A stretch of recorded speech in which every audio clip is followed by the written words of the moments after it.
If you're a home baker and you don't like sourdough and you don't like baguettes, then this recipe is probably not for you.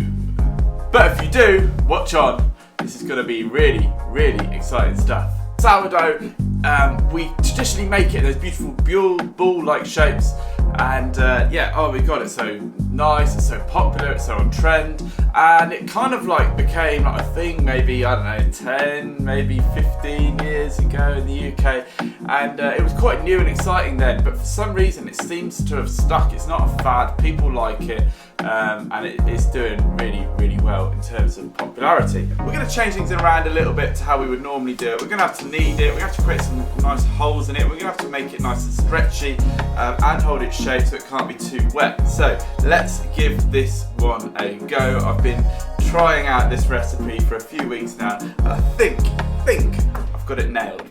Let's crack on. We're going to need some flour first. 640 grams. There is a biga, a sourdough biga, or refreshment as you could call it, a sourdough refreshment.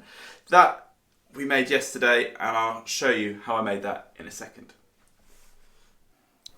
To make my biga refreshment, I added 58 grams of water to a bowl,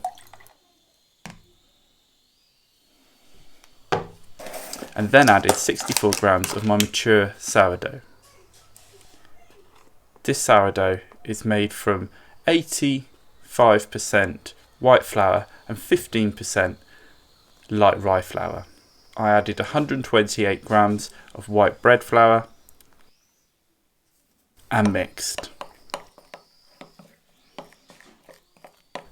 The biga was covered and left to mature overnight for around 12 to 14 hours. Okay, so we've got 640 of tea, 55 French flour, lovely stuff. You could use T65, which is actually which is pretty much preferred. But look, if you don't have it, T55 is a little bit easier to get hold of. It almost tastes the same. Now the water, 365 grams. It was nice and cold. It's around about 15 degrees, just out the tap. It's winter at the moment, so we'll be fine with this. Next up, we've got our biga. Woohoo! This we made last night and has been left overnight on the table. It's got a bit of puffiness. It's collapsed a little bit now. It's a little bit overripe, but hey, it will add a bit of flavour, a bit of acidity, and this is what's going to prove our bread. This is our leaven. Lastly, we're going to need some salt. So we want 13.4 grams of salt. Then also what we're going to need is, not to do that, then also what we're going to need to do is add a second water, which is only a little bit, it's only 32 grams, but it will make a bit of a difference in how the dough gets nice and open and irregular, which is really what we want for these baguettes. So this could be left aside. We're going to auto-laze it, so we're just going to add let's put the sourdough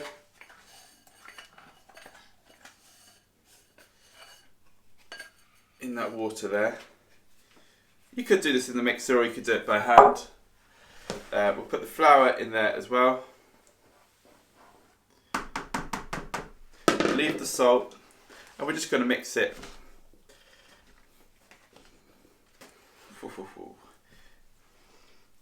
This is going to be so good.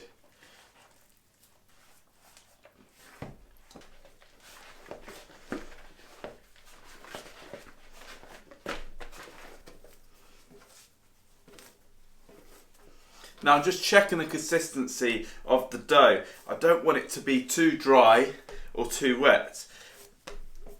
I want to make sure there's a bit of stickiness left, because every flour type will change. So I want you to do this as well.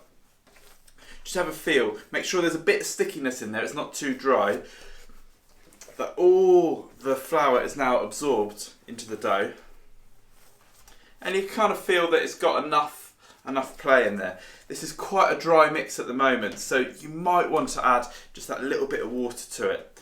I think we're okay here, but depending on what flour you use, you might decide to add a little bit more. As long as it's got a little bit of tack, a little bit of stickiness when you put your hands on it, then we're good to go with that.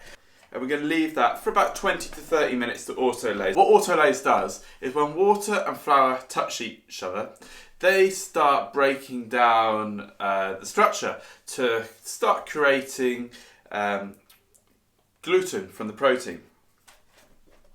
Now what we do is when we're mixing, we speed this up and we put oxygen in it as well. But if we allow it to do allow the dough to do its thing without touching it, then we kind of allow the dough to be less elastic so it holds its shape, but it still ferments, but it does it sort of gradually. So we're going to add, by autolyzing, we're going to add a bit of fermentation time, which is going to be extra flavour, extra strength, but also we're going to take away, because we haven't got the salt in there as well, the elasticity that makes it hold its shape.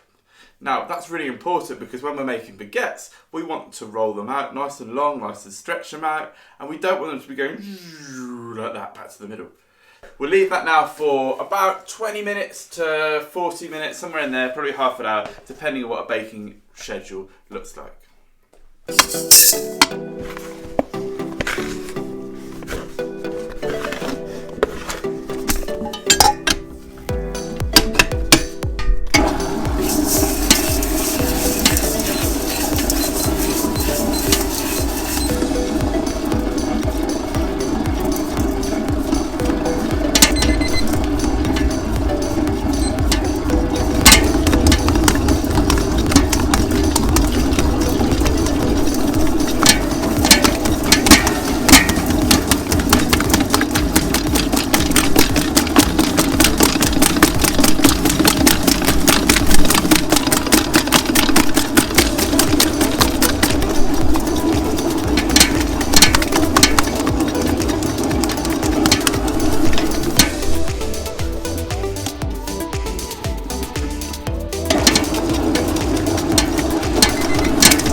Okay, so 6 minutes slow, then 6 minutes fast, and then I realised that the dough was just too dry, so I added in 30 grams of water, which means that the recipe will be higher than what I actually said. That's why there's a difference. The dough is now pretty strong. Look, we've got a nice texture here. It is window pane. That is really, really strong dough. Exciting stuff. So now we're going to leave this to rest for about 20 minutes, for about half an hour, give it a fold, and then we'll rest it again for another half an hour before shaping our baguettes. Okay, so this is our makeshift lid because I couldn't find a bag to use, so that'll do. It's not for long. So I gave it 45 minutes in the end to rest. Now we're going to do a stretch and fold.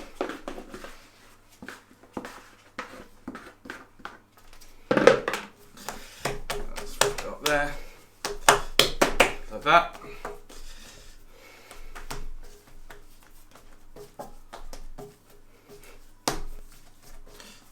You can feel that getting nice and strong. Back into the bowl it goes. And we'll leave that for another hour. So I was going to allow this to ferment for 45, half an hour, give it a stretch and fold, then another half an hour. Turns out I've done it for about an hour, stretch and fold, and then, to be honest with you, I completely forgot about it. I just saw it a minute ago on the floor and went, oh yeah, I was doing that. So it's had about another hour and a half. So I'm not worried at all. It's absolutely fine because the sourdough, with a normal baguette dough, you have to be a bit quicker, but sourdough, it does take a little while to get going. It's never as quick as a yeasted bread. So what we're going to do now is just shape it. It's not as gassy as I would like. You can feel something's going on there. We're still a bit of a way off from being ready to bake. It's going to take a while, but I think we should just final shape these guys. It will come up. It might take a few more hours than expected, but hey, I've got a bit of time. So let's just start dividing these now. About 280 normally is what I go for. 250. There we go.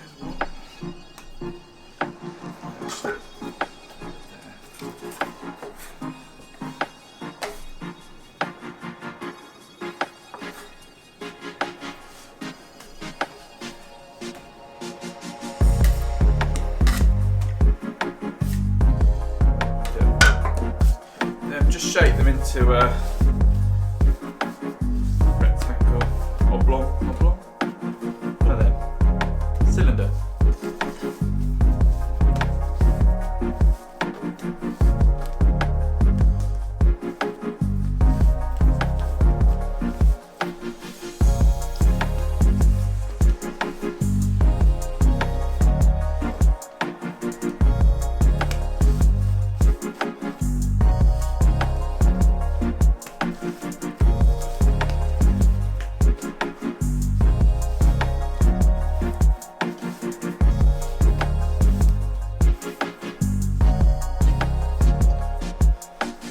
Yeah, just leave them to bench rest for about 15 minutes before we final shape.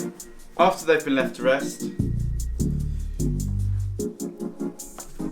just lightly, quite heavily actually, dust our couche, or in this case, a tea towel. To make our baguettes, we take them from the side. Shouldn't need any flour, but we've got some lying around at the table just in case. And then we're just going to roll them from the middle towards the outside. It's just this motion here to the outside, and then if we don't get it right the first time, we'll go back into the middle and do it again.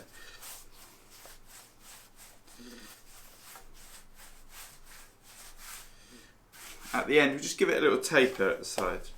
Okay? We don't want them too long, otherwise they won't fit in the oven.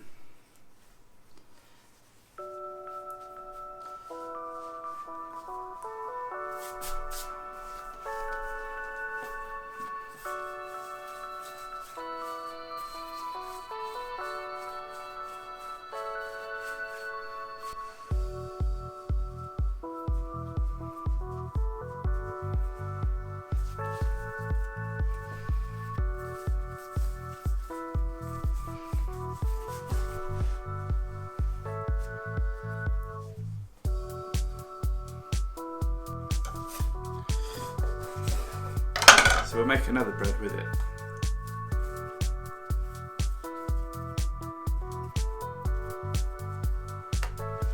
So I'm just going to stretch these out, flatten them a little bit, just like that. So with this, I'm just going to pop this bread on there, and this one on there. Leave them for 10 minutes just to relax a little bit so they don't shrink. Probably give them one little pull and then in the oven.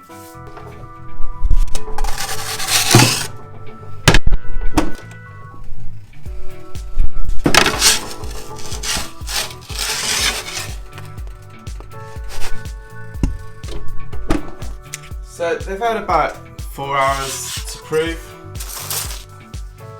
and they're looking perfect now.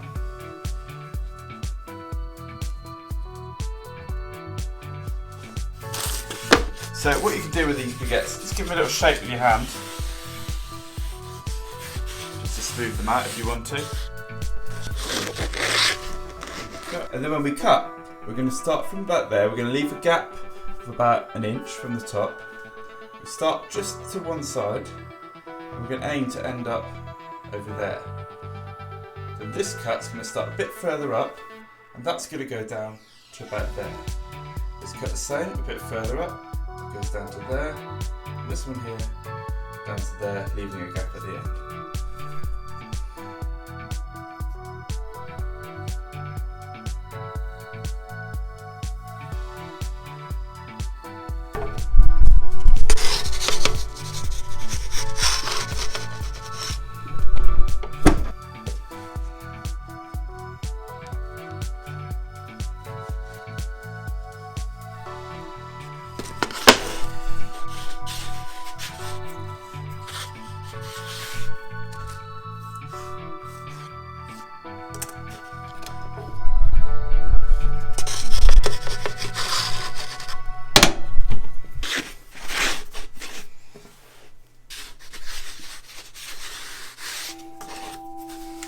from the top to the side there, and there.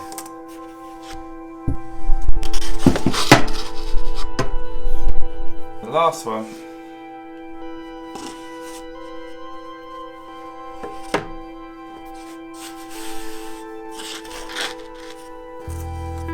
To bake my baguettes, I preheated the oven to 250 degrees with a baking stone inside. I also added a baking sheet underneath.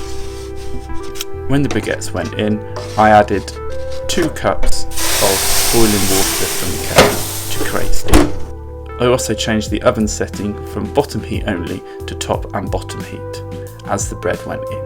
I baked the baguettes for 20 to 25 minutes, but opened the oven door after about 15 minutes just to check up them and to release some of the steam. And here we have our sourdough baguettes. They're out the oven, absolutely gorgeous. They're a little bit darker than I would normally have them. Maybe the oven caught them a little bit, but still, they are absolutely stunning. So, and we've also got our lovely pita bread here, our little flatbread.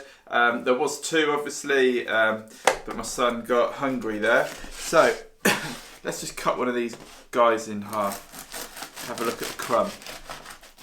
Oh, it's got a lovely texture to it.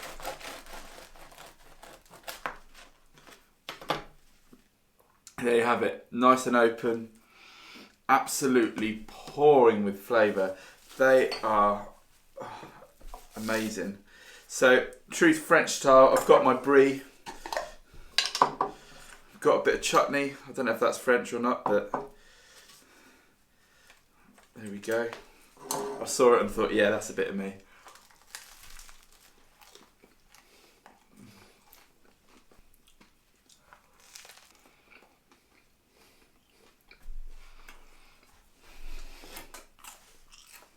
There's aroma, there's texture, there's the sponginess, the crust, the colour. How the crust affects the taste of the bread is really, really remarkable. And to just think, it's only flour, water and salt. I urge you to give these a go, absolutely fantastic. Sourdough baguettes. I'm going to be making these quite often, I think.